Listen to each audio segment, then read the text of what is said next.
CS 소식 포함한 뉴스부터 한번 좀 가볼까요? 류종훈 기자 어서 오십시오. 네, 안녕하십니까, 류종훈입니다. 네. 이제 뉴스를 이렇게 할 것 같으면 네. 류종훈이라고 바꾸는 건 어때요? 성을 가르라고요? 좀 비슷하네. 류종훈이나 류종훈이나. 네. 얼마나 좋습니까? 류종훈. 네. 뉴스 전하는 류종훈. 좋아요. 네, 류종훈 기자. 네, 네. 류종훈이라고 불러주십시오. 네. 네. 그래서 새로운 소식 그래서 많이 가져왔습니다. 많이 갖고 왔습니다. 네. 네. 일단은 뭐 오늘 뉴욕 증시부터 한번 봐야 될 것 같은데 죄송합니다. 조금 안 좋습니다. 한번 좀 띄워주십시오. 다우존스 같은 경우에는 이제 0.42% 하락한 이제 42,528.4로 지금 마감을 했고요. 네. 나스닥 같은 경우에도 지금 이제 1.9% 가량 이제 하락을 하면서 2만선 아래로 지금 떨어진 상황이고, 그리고 S&P 500도 1.11% 하락을 했습니다. 러셀 2000 같은 경우에도 지금 0.8% 빠지면서 이제 4개 지수 모두가 지금 하락을 했다고 보시면 되는데요. 어제 사실 좀 굿뉴스이지 배드뉴스라고 하는 게 좀 통했던 걸로 보입니다. 네. 왜냐하면 이제 노동부가 공개했던 쫄트 보고서를 보면은 11월 구인 건수가 810만 건을 기록을 했습니다. 구인이 많다는 거는 좋다는 뜻이잖아요, 네. 사실은. 근데 이제 6개월 만에 가장 많았던 그런 구인 건수기는 한데 이게 조금은 주가를 내리는데 영향을 미쳤다라고 하는 이야기가 나옵니다. 뭐 아시겠지만 이 부분은 사실 이제 이렇게 구인이 많고 경기가 좋아지면은 네. 연준이 금리를 내릴 가능성이 떨어진다. 이런 이야기로 연결이 되잖아요. 네. 그렇기 때문에 그런 건데, 사실 어제 이제 ISM PMI 지수 같은 경우에도 54.1로 2포인트 상승한 걸로 지금 나타나면서 이제 다우존스가 집계했던 시장 전망치였던 이제 53.4를 좀 웃돌게 나왔습니다. 네. 이 지표 같은 경우는 기준선이 50이거든요. 네. 50을 넘으면은 이제 경기가 확장 국면, 좀 밑으로 가면은 이제 수축 국면임을 좀 이야기를 하는데, 네. 좀 높게 나오다 보니까 아무래도 좀 경기가 계속해서 좋아진다. 그러면은 이제 9월달 비컷 이후에 계속해서 지금 갔어야 되는데, 올해 지금 원래 당초 4번을 이제 금리 인하를 하려고 예상을 했다가 네. 2번으로 지금 좀 줄지 않겠냐라고 하는 이야기 나오잖아요. 근데 아무래도 좀 그쪽으로 조금 더 힘이 실릴 가능성이 높아질 것으로 보이면서 많이 빠졌습니다. 종목별로 한번 좀 말씀을 드리면은 띄워주세요. 네. 네. 보시면 이제 불스입니다. 굉장히 좀 붉게 많이 나타나 있는데 여기는 붉으면 안 좋은 거잖아요. 마이크로소프트가 이제 1.29%, 애플이 1.13%, 아마존이 2.42%, 테슬라가 4% 빠졌는데, 여기 보시면 이제 엔비디아. 네. 엔비디아가 지금 6.2% 빠졌습니다. 마이크론 같은 경우에도 지금 3.36%가 빠졌고요. AMD도 1.71%. 네. 빠지면서 지금 직전에 사상 최고가였으니까요. 네. 아무래도 지금 뭐 부담이 좀 있었을 겁니다. 주가에 대한 부담이 있었는데 네. 좀 이유를 찾았을 것 같아요. 주가가 빠질 만한 이유가 이제 필요했을 것 같고, 거기에는 이제 결국에는 금리 인하의 가능성, 네. 금리 동결의 가능성이 조금 더 높아졌다. 이러면서 이번에 좀 빠졌고요. 보시면 이제 미국 국채 금리가 좀 많이 올랐습니다. 어제 한때 이제 4.7% 좀 넘어가기도 하면서 좀 많이 오르면서 이제 사실 미국 국채 금리가 10년물이거든요. 10년물 국채 금리가 올라가게 되면은 이제 기술주들이 좀 빠지게 되고, 또 이제 코인도 어제 안 좋았거든요. 네. 비트코인 같은 경우에도 이제 96,000선까지 좀 밀려났다가 지금 조금 회복을 하긴 했지만 그래도 10만 선에서 이제 많이 떨어진 상태이기 때문에 미국 국채와 그리고 이제 경기에 대한, 그리고 이제 또 금리 동결에 대한 그런 영향들이 어제 좀 시장에 많이 영향을 준 것 같다라고 분석이 나오고 있습니다. 네. 네. 바로 국내 뉴스 바로 말씀드리겠습니다. 네네네. 국내에는 좋은 이야기들이 있습니다. 그래요? 네, 국내 뉴스 중에서 이제 좋은 이야기 바로 좀 연결을 해드리면은, 네. 현대제철이 이번에 미국에다가 제철소를 새로 짓는다고 합니다. 현대제철이 얼마 전에 국내 공장을 하나를 닫지 않았었나요? 포항 공장. 아, 네, 포항 공장 지금 이제 노조들 때문에 약간 좀 거기 리스크가 있는 상황이긴 한데, 네. 어제 이제 한국경제 단독 보도가 처음 나왔고요. 그리고 나서 이제 이 부분에 대해서 팩트 체크를 해보니까 짓는 게 확정된 건 아니지만 짓는 거를 적극적으로 검토를 하고 있다라고 나왔고요. 지금 한 10조 원 규모의 이제 현대제철로서는 세계 최초의 현대제철 최초의 이제 해외 제철소를 짓게 되는 거라고 합니다.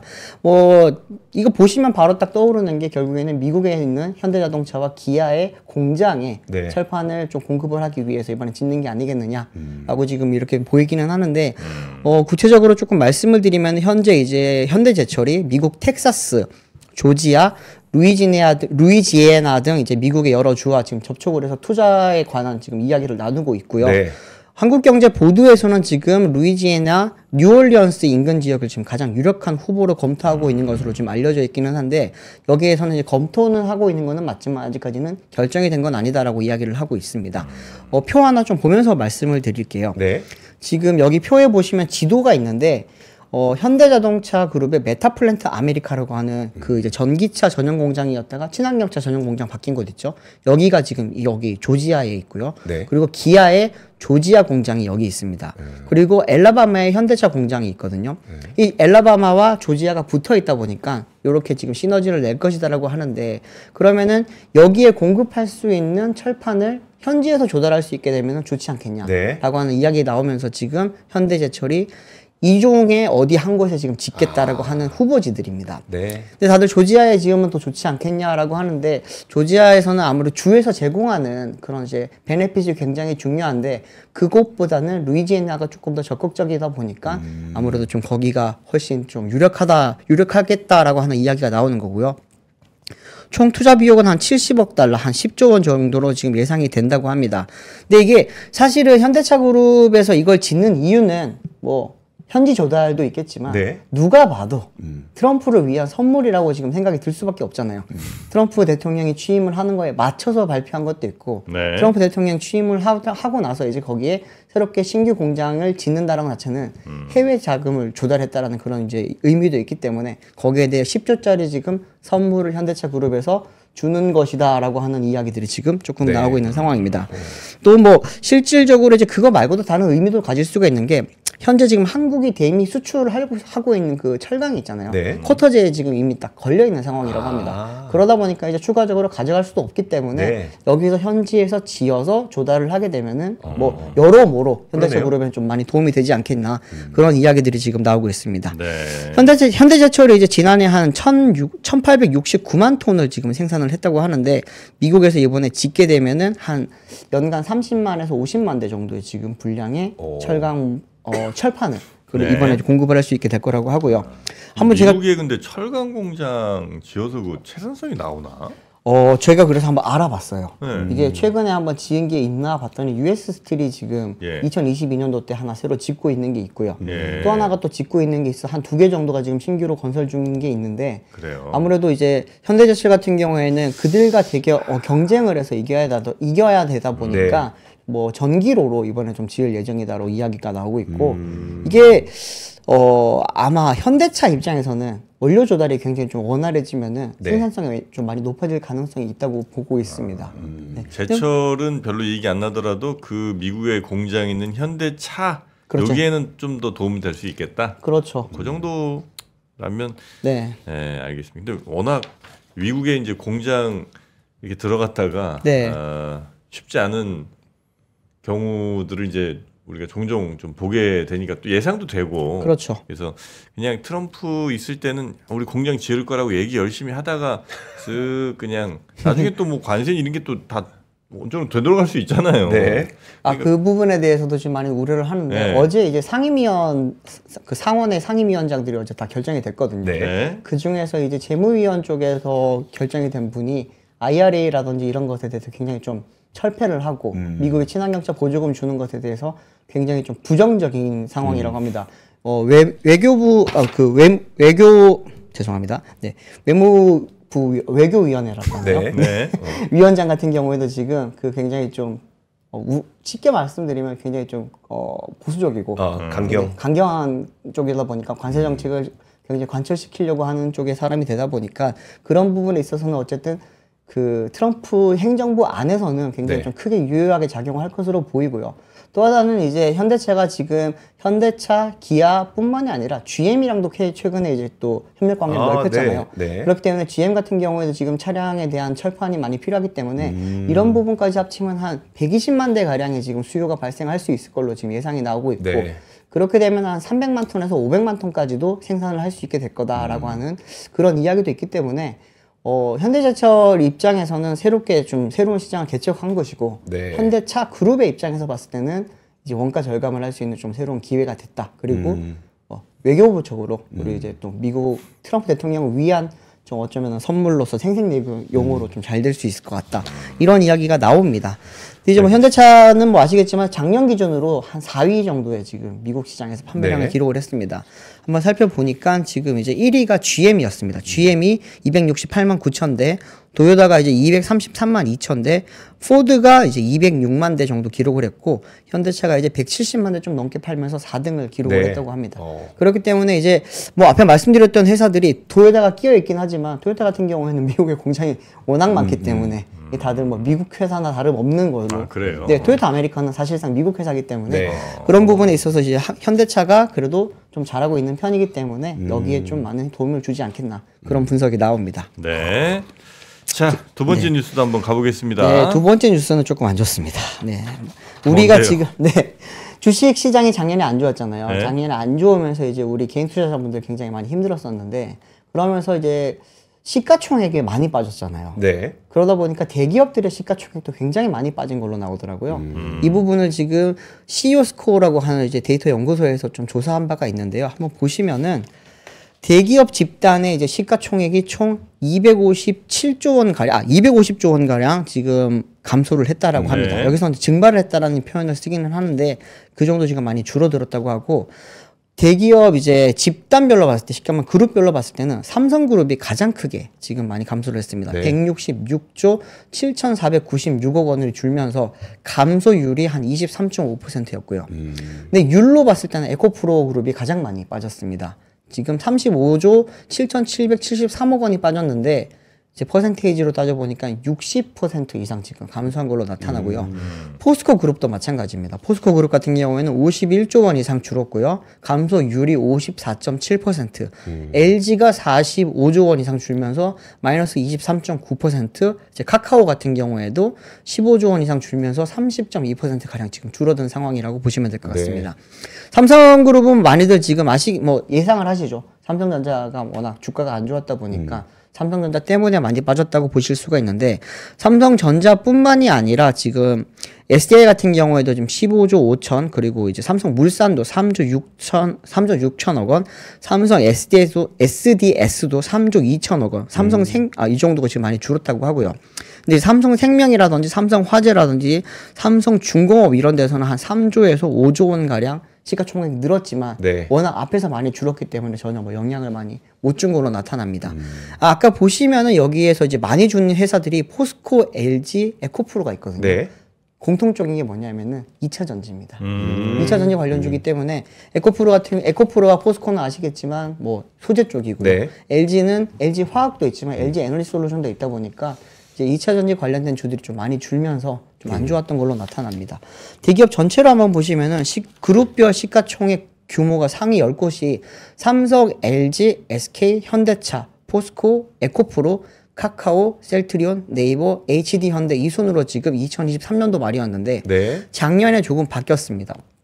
이제 삼성, SK, LG 순서가 좀 바뀌었죠. 와, 이제 2등이 SK로 엄청 많이 올랐습니다. 올라왔네요. 그렇습니다. SK가 181조에서 202조 원으로 올랐고요.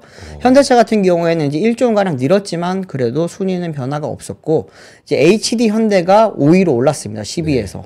HD 현대 같은 경우에는 최근에 조선업이 많이 그렇죠. 좋다 보니까 여기서 덕분에서 좀 많이 올랐던 것 같고 셀트리온도 하반기 때 좀 많이 좋았어요. 네. 바이오장이 좋아질 거라고 하는 이야기가 나오면서 셀트리온도 2단계 올라가면서 6위가 됐고 하나가 순위에 없다가 많이 올라왔습니다. 네. 방산이라든지 그리고 이제 하나오션 덕분에 좀 많이 올라온 걸로 분석이 되고 있고 반면에 포스코 같은 경우에는 3계단 떨어지면서 8등 그리고 이제 카카오가 9등 네이버가 10등이 됐습니다. 에코프로는 없어졌습니다. 여기서 이제 여기 이제 6등이었던 에코프로가 이제 시가총액이 60% 가량 줄면서 이제 2024년도 때는 순위에 없어졌다고 보시면 될 것 같습니다. 네. 와, 한화도 많이 올라오고 이게 딱 보니까 산업의 변화를 좀 극명하게 보여주는 것 같긴 합니다. 그러니까 네. 조선 올라왔고 그다음에 조선 올라오니까 한화도 다 올라오고요. 방산 올라오니까 한화 올라오고 조선 올라오니까 HD 현대 올라오고 뭐 바이오 이런- 올라오니까 네네. 셀트리온 올라오고 SK 올라가고 그런 걸로 볼 수 그러네요. 있습니다. 네. 이게 별로예요, 그죠? 봐봐, 이 중에 새로운 회사가 그나마 네이버, 카카오, 셀트리온? 셀트리온, 네. 뭐 그 정도가 있는 거잖아요. 전통 네. 재벌이 아니죠. 예, 다 미국으로 따지면 뭐 G가 계속해서 100년 동안 계속 1, 2위 하고 있는 거랑 비슷한 거지. 네. 네. 참 이렇게 뭐 썩 아름답진 않은 것 같다. 네, 생각이 좀 들기는 합니다만 네. 여튼 우리나라 시총이 이렇게 조금 변하고 있다. 네. 뭐 이런 거 이제 알 수 있는 그 정도 지표인 것 같습니다. 네. 자, 요 정도 오늘은 뉴스하고 빨리 네. 라스베가스 한번 갈까요? 네, 좋습니다. 네. 네. 자, 그럼 가기 전에 요 탈모 치료 기기가 이번에 나왔는데 예, 나는 잘 모르겠어요. 이게 머리가 난답니다. 아, 난다고요? 예, 머리가 난데 머리가 나는 게 있나? 아니 근데 제가 머리 때문에 고민 좀 많이 하는 거 아시잖아요. 네. 아 맞아. 약 먹어 여기는. 그러니까 네, 그런 맞아요. 분들한테는 네. 이것도 그러니까 신락 같은 희망이에요. 이런 그래. 거라도. 이게 FDA라든지 식약처에서 인증을 받았다고 하니까 네. 조금 기대가 되기는 하거든요. 아, 그래요. 저도 한번 궁금하긴 하네요. 네. 40대가 되고 나서 가장 신경 많이 쓰는 게 저도 헤어다 보니까 어떻게 20대 얼굴로 또 40대까지 됐네. 아 우리 피터팬 같은 우리 류종훈 기자. 네. 여튼 헤어 그로우 한번 잘 살펴보시고. 이주호 기자 썼습니다 지금. 이렇게 그냥 쓰고 이렇게 빛 나는 거죠. 네. 아 그래요. 이렇게 하면 머리가 난다고. 머리가 난다 이거죠. 나는 모르겠다. 아 그래요. 하여튼 뭐 잘 살펴보시고 요 가격은 굉장히 아마 저렴하게 저희가 또 가져온 것 같긴 합니다. 네. 헤어그로우 탈모 치료기 원가 원래 가격은 뭐 99만 원인데 29만 8천 원에 물론 이제 99만 원에 사는 경우는 별로 없는 것 같기는 하고 대략 한 40만 원대 정도에 아마 가격은 형성되어 있는 것 같은데 그것도 저희가 더 저렴하게는 갖고 왔습니다. 네. 네, 하여튼 한번 잘들 살펴보시고 뭐 필요하신 분들은 한번 뭐 구매해 보시는 것도 한번 고민해 보시고요. 네. 자. 머리 큰 분들도 뭐 어지간하면 들어갈 거예요. 내가 잘은 모르겠는데 이게 이렇게 약간 벌어지는 네, 겁니다. 네. 네, 그래서 머리 큰 분들도 뭐 큰 문제 없이 쓰는 데는 뭐 문제가 없는 것 같습니다. 삶의 격을 높이는 9가지 지혜를 함께 나눕니다. 위즈덤 칼리지 시즌 2 영상 아래 링크를 클릭하시면 자세한 내용을 확인하실 수 있습니다.